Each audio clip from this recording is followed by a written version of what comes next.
don't go see the Rise of Skywalker. I mean, if you're gonna see it, don't put money into it. I mean, look, I'm not gonna tell you what to do. I'm not gonna tell you how to live your life. I'm just simply saying, if you don't want to support crap, and if you don't want to be called a racist, a sexist, a homophobe, whatever the case is, because you don't want to support crap, don't pay money to see this movie. Send a message to Disney and Lucasfilm. Tell them what you're doing to our legacy characters and our traditions is crap, and we're not gonna support it. Anyway, how you doing, folks? This is yours truly, Alberto Martinez, CEO of Velozman Film and Comics. And if I sound a little hoarse, whatever, last night I went to a little shindig with a company thing, whatever. Had a couple beers, loosened up a little bit.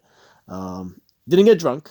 I was about to get plastered, but not plastered. I was about to get buzzed. That's what it was. So I have many layers of getting drunk. There's my normal layer, then there's the layer before buzz, then there's hyper buzz, then there's that level before drunk, then there's drunk, and then there's plastered. So I got right before buzzed. So I did not have to worry about taking an Uber home. I had hot wings as well, so it was a nice way to end the evening. Only because and I don't do social gatherings because I'm just not sociable. Actually, I suck when it comes to social gatherings. Like, especially when there's a group of guys discussing something that I have absolutely no relation to. So I'm just sitting there and I'm like, yeah. So yeah, I enjoyed myself, but I guess I knew when I had to go. So I'll put it like that. But yesterday I began the morning very, very bad. I almost considered not even going to the social giving because I had such a rotten morning. And I know I advertise this as being a Star Wars video, but just hear me out for a minute, okay? I'll get to the Star Wars thing, but I just wanted to share this with you guys. And this also ties into Road Warrior Drake, and I'll tell you why. So yesterday, Home Depot debited $280 out of my account. Now, I have a payment plan with them, and they took out more than what the payment plan suggested. So turns out that they deceptively had me sign up to their card with a quote unquote promotion. They didn't tell me how long the promotion was going to be. All we were told was, oh, the payment's going to be this amount. So I had money in the account just enough for that amount. Payday's a couple days anyway, so I didn't have to worry about money because I had enough for the Home Depot card, and I was gonna have money this week coming in, so bills and everything were gonna be taken care of. Anyway, long story short, they took out more than what I was told. So I was on the phone with a customer rep, and they're telling me, oh, well, it's the accumulated interest of the 6 months that you weren't getting interest, so this is what you're gonna end up paying now. Mind you, I was already in the hole. I had not only did I have nothing in the bank, but I was in the red. Okay, so I told them that's not what I was told when I signed up for the card.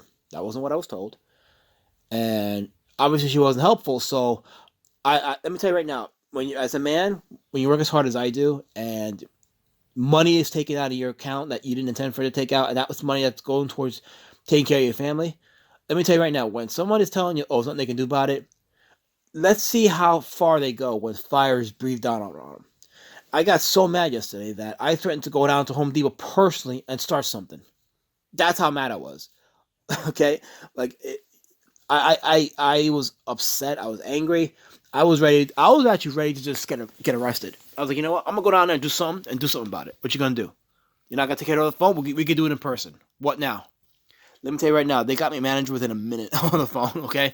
They were like, oh, nothing we can do? Well, they did something because after I told them what I was going to do, they got me a manager on the phone.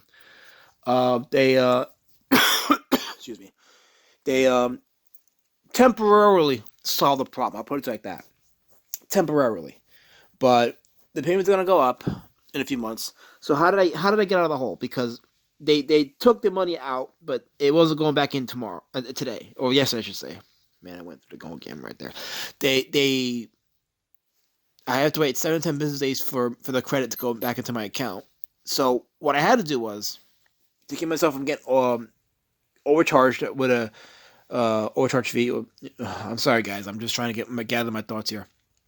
But what I had to do to keep myself from getting charged by the bank for an overdraft fee was I had to go into my Road Warrior Drake funds from the first campaign to offset that. So that means when I get paid tomorrow, I can take that money back out and put it back into the Road Warrior Drake account. So I want to issue a thank you to the backers of the first campaign.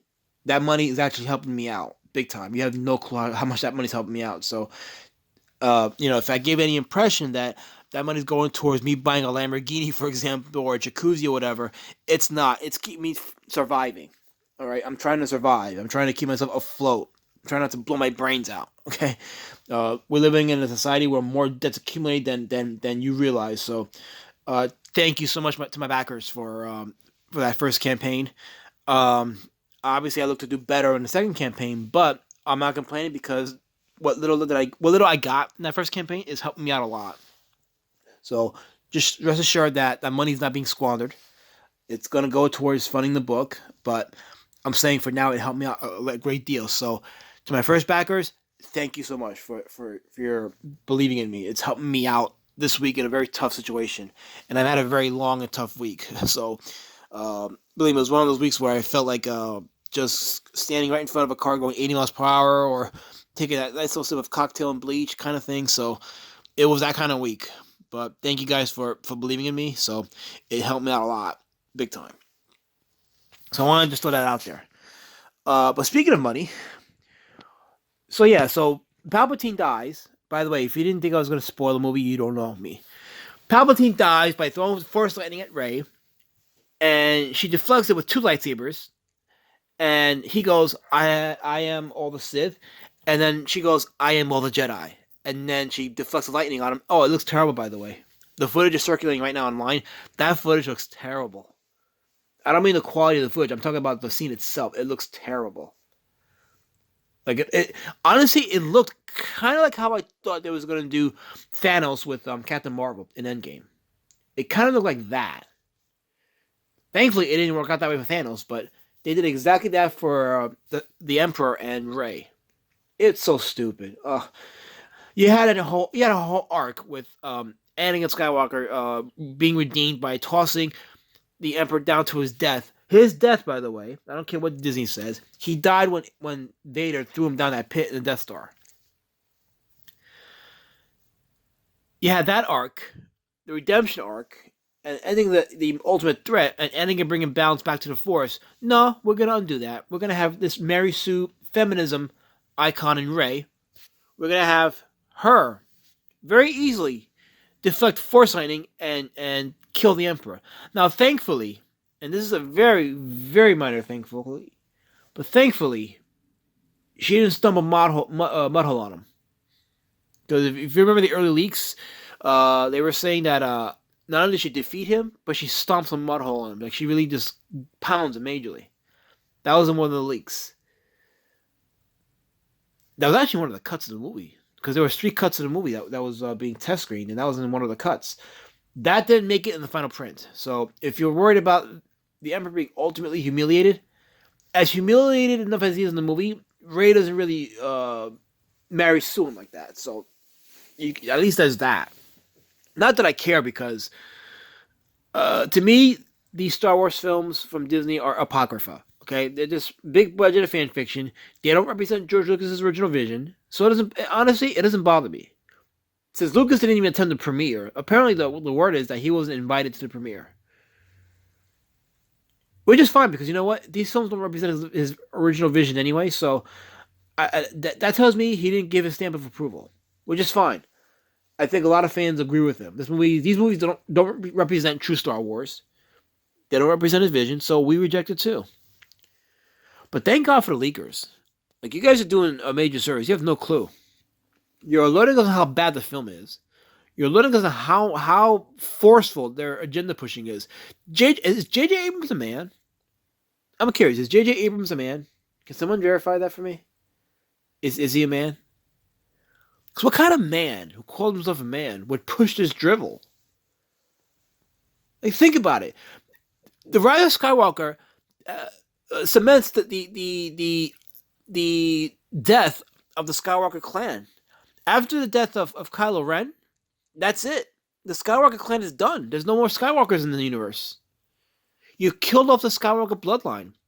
And you have a Palpatine come out at the end of the film, victorious. J.J. Abrams, do you have any balls? Like, are you serious? A Palpatine comes out victorious? Yeah, I know it's Rey, but that's not the point. The point is she's not a Skywalker. I don't care if she calls herself Skywalker at the end of the film. She's not a Skywalker. She's a Palpatine. And she comes out victorious at the end. The Skywalker bloodline is wiped out. You wiped out the Skywalker bloodline. That's what I'm asking. J.J. Abrams, are you a man? Like, are you a man? Because no man would have directed this kind of story. There was a man who would be a fan of Star Wars that said, "Oh, this is the best story to tell." No, it's not. This is one of the worst stories to tell. And I hope all the leakers and all the people that are doing a good deed here continue pushing this out there to dissuade more people from paying money to see this film. I want the message sent out that this will be the worst selling Star Wars film, the worst of the sequels, and the worst of Disney Star Wars.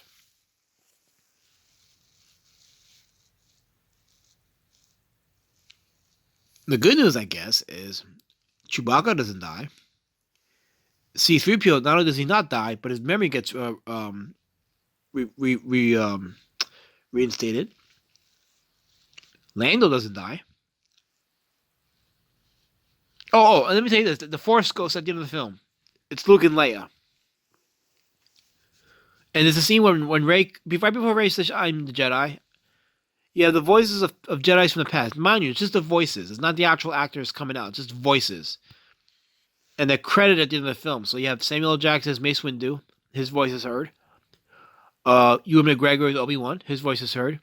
Hayden Christensen as Anakin. His voice is heard. But that's like, it's only the voices. Like here's the thing. This is why J.J. Abrams is a hack. You had an opportunity to bring back the Jedi's of the past.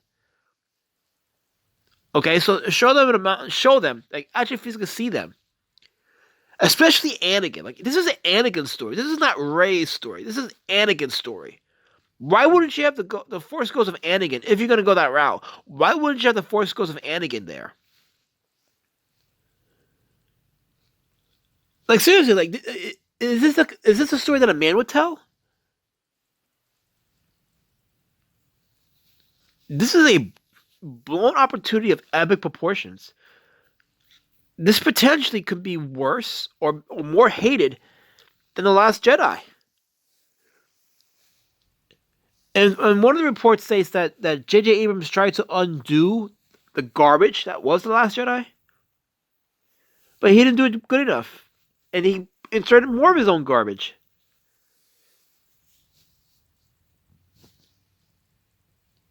I don't have any words to. I don't have any more to say about this. I really don't. There's nothing more to say. I'm just curious to see how this film does over the weekend. How many sheep go? Because there was a lot of sheep. Oh, it's a bad movie, but I gotta pay to see it because I've seen the other 8 movies in the theater, so I gotta go see this one. No, you don't gotta go do nothing. You should have a little integrity, please. Stop paying for mediocre crap. Stop paying for bad crap. I don't understand if it was good crap, but this is bad crap.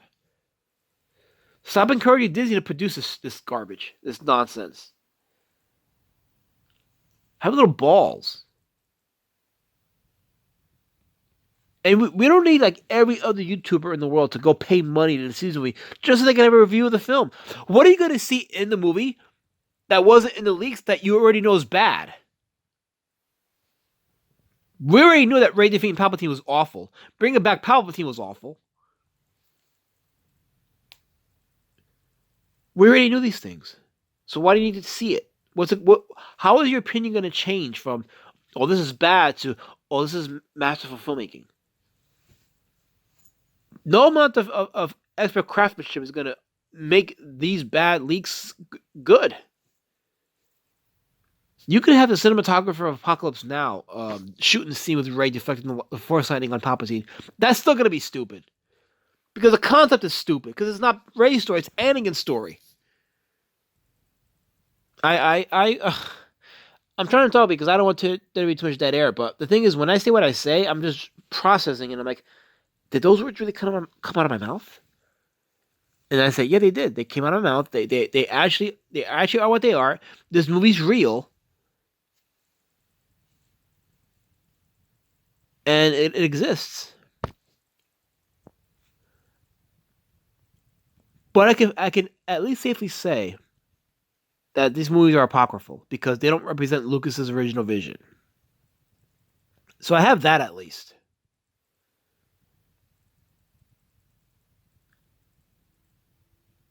But yeah, don't go pay money to see this movie. We know it's terrible. You don't need to see it to know it's terrible. If you're going to see it just to review